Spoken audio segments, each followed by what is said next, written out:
আমার মেয়ে আমাকে তার বাড়িতে ডেকেছিল কারণ সংসারের কাজকর্মে তার কিছুটা সাহায্য প্রয়োজন ছিল।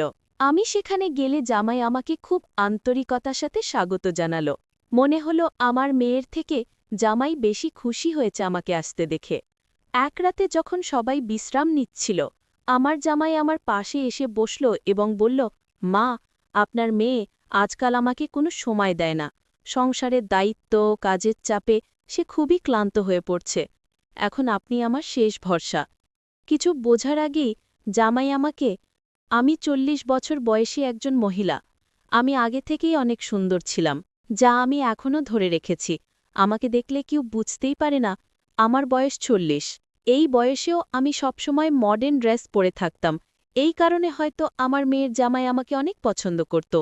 জামাই আমাকে অনেক ভালোবাসে। দয়া করে গল্পগুলো ভালো লাগলে ভিডিওটি লাইক, শেয়ার এবং চ্যানেলটি সাবস্ক্রাইব করো প্লিজ।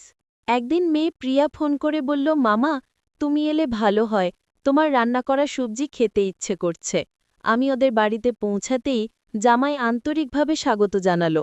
ফ্রেশ হয়ে মেয়ের পছন্দের খাবার রান্না করতে গেলাম। খাওয়া শেষে প্রিয়া বলল, মা, তোমার হাতের রান্না খেয়ে আজ অনেক ভালো লাগলো। আর জামাই মৃদু হেসে বলল, অনেক দিন পর এমন তৃপ্তি পেলাম, অসাধারণ হয়েছে। তখন প্রিয়া হেসে বলল, মা, তুমি এত সুন্দর করে রান্না করো, আমি তো তোমার মতো ভালো রান্না করিই না।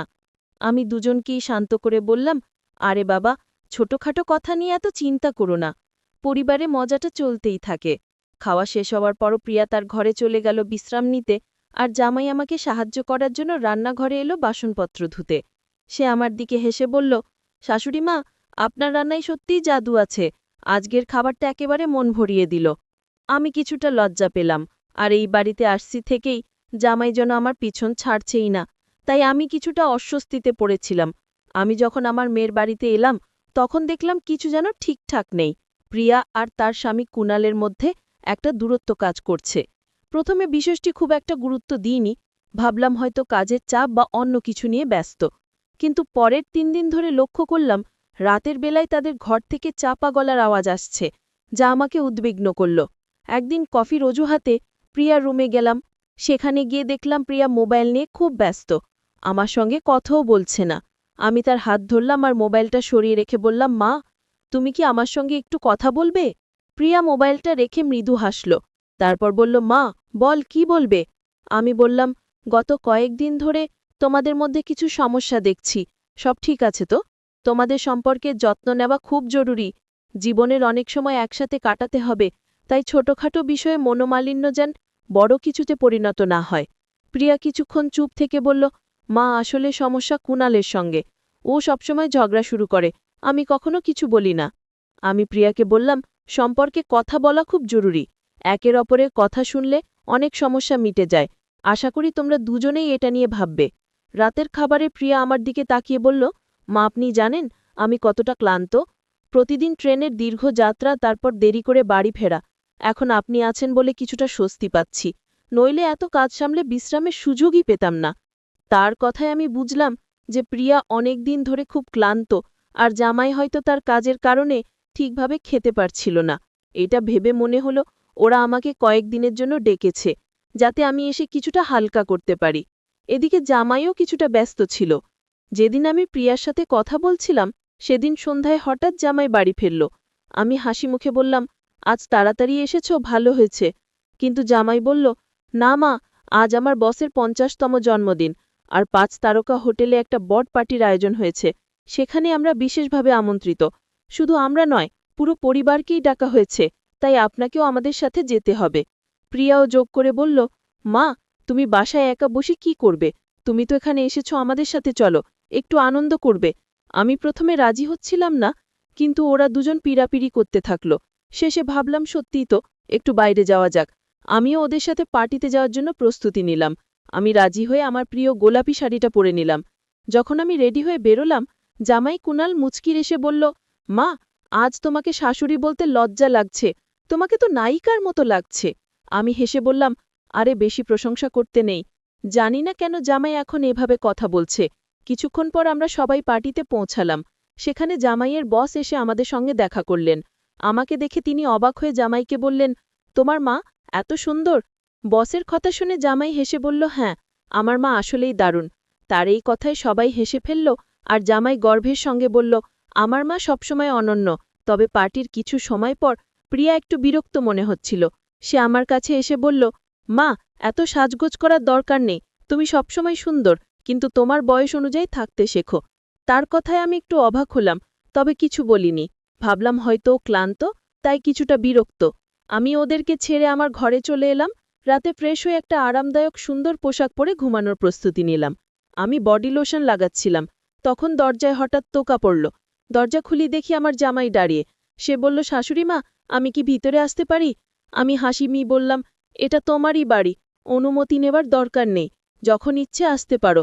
জামাই ঘরে ঢুকে মৃদু হাসি দিয়ে বলল, শাশুড়ি, আজ আপনাকে সত্যিই সুন্দর লাগছে। তখন আমি লোশন মাখছিলাম। জামাই বলল, মাঝে মাঝে আপনাকে শাশুড়ি বলতে লজ্জা লাগে, কারণ আপনি একটা তরুণ দেখান। আমি হেসে বললাম, এত প্রশংসা করার কী দরকার? তারপর সে বলল, আপনাকে আমি সবসময় প্রিয়ার বোনের মতো মনে করি। আমি বুঝতে পারলাম সে মজা করছে, তাই খুব একটা গায়ে তুললাম না। তবে তার কথাগুলো আমাকে অস্বস্তি দিল, তাই আমি আলোচনাটি অন্যদিকে ঘুরিয়ে দিলাম। কয়েকদিন পর মেয়ের ঘর থেকে তর্কের আওয়াজ পেলাম। বুঝলাম স্বামী স্ত্রীর মধ্যে কিছু ঝামেলা হয়েছে।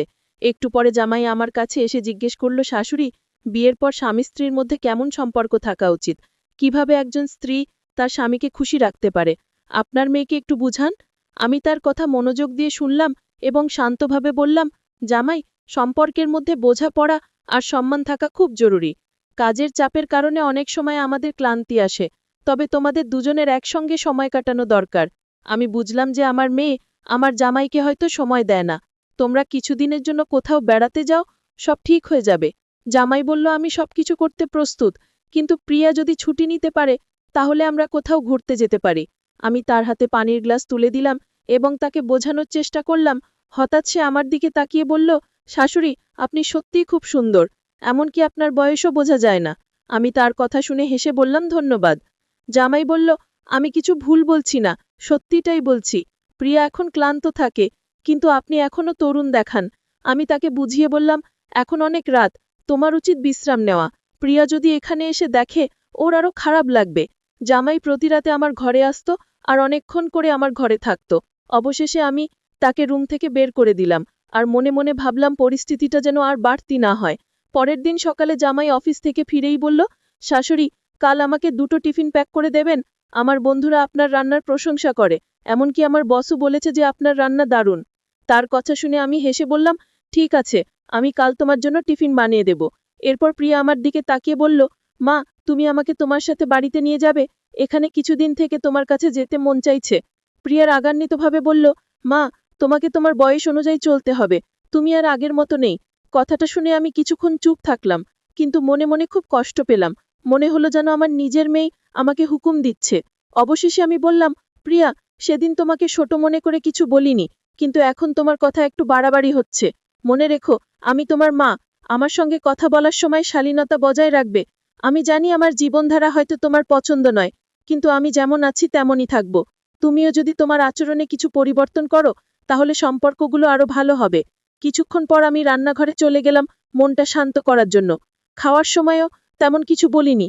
ঠিক সেই সময় জামাইয়ের ফোন এলো, মা, আমি ফিরছি, তুমি প্রস্তুত তো? আমি তাড়াতাড়ি প্রস্তুত হয়ে অফিসে গেলাম। ওকে দেখে মনে হলো বেশ ক্লান্ত, তবে সবসময় খুব যত্নশীল। ওর আচরণে একটা শান্তি পাই। কিছুদিন পর ওর অফিসের বন্ধুরা আমার রান্নার প্রশংসা করে বলল, আপনার রান্না দারুণ। জামাইও মাঝে মাঝে বলতো, মা, তোমার রান্নার মতো কেউ পারে না। এসব ছোট ছোট কথা আমার মন ভালো করে দেয়া। মনে মনে ভাবি, সম্পর্কগুলোর যত্ন নিতে হয়। সকালে নাস্তার সময় জামাই বলল, মা, আজ একটু তাড়াতাড়ি ঘরের কাজ শেষ করবেন, আপনাকে আবার আমার অফিসে যেতে হবে বসের সঙ্গে দেখা করার জন্য। আমি রাজি হয়ে গেলাম। জামাই অফিসে যাওয়ার পর আমি সব কাজ শেষ করছিলাম, তখন প্রিয়া এসে বলল, মা, গত কয়েকদিন ধরে দেখছি তুমি রোজ জামাইয়ের অফিসে যাচ্ছ আর একসঙ্গে হাসতে হাসতে ফিরছ। সব ঠিক আছে তো? আমি একটু অবাক হয়ে বললাম, হ্যাঁ, সব ঠিক আছে। তুমি এভাবে ভাবছো কেন? কিন্তু প্রিয়া আরো জোর দিয়ে বলল, তোমার আর জামাই সম্পর্কটা কি আর আগের মতো আছে? তার কথায় আমি কিছুটা কষ্ট পেলাম, কিন্তু শান্তভাবে বললাম, এইসব না ভেবে বরং সম্পর্কগুলোকে বিশ্বাসের উপর ভিত্তি করো। তারপরও সারাদিন প্রিয়ার কথা মাথায় ঘুরছিল, কিন্তু আমি মনকে শান্ত রাখার চেষ্টা করলাম। বিকেলে যখন আমি ব্যাগ গোছাচ্ছিলাম এই বাসা থেকে চলে যাবার জন্য, হঠাৎ জামাই এসে হাজির। সে আমাকে দেখে অবাক হয়ে বলল, মা, আপনি কোথায় যাচ্ছেন? কিছু না বলে চলে যাচ্ছেন কেন? আমি একটু বিরক্ত হয়ে বললাম, হয়তো আমার থাকার কারণে তোমাদের মধ্যে দূরত্ব বাড়ছে। আমি চাই তোমরা সুখে থাকো। জামাই আমার কাঁধে হাত রেখে শান্তভাবে বলল, মা, প্রিয়া কিছু না বুঝেই কথাগুলো বলেছে। তুমি চলে গেলে তা আমাদের জন্য ভালো হবে না। আমরা সবাই মিলে একসঙ্গে থাকবো, আর তুমি তো আমাদের পরিবারেরই অংশ। তার কথাগুলো শুনে আমার মনটা শান্ত হলো, আর আমি চলে যাবার সিদ্ধান্ত বদলে ফেললাম। জামাই প্রতিদিন রাতে আমার ঘরে আসে, তাই একদিন আমি ওকে বললাম, জামাই, তুমি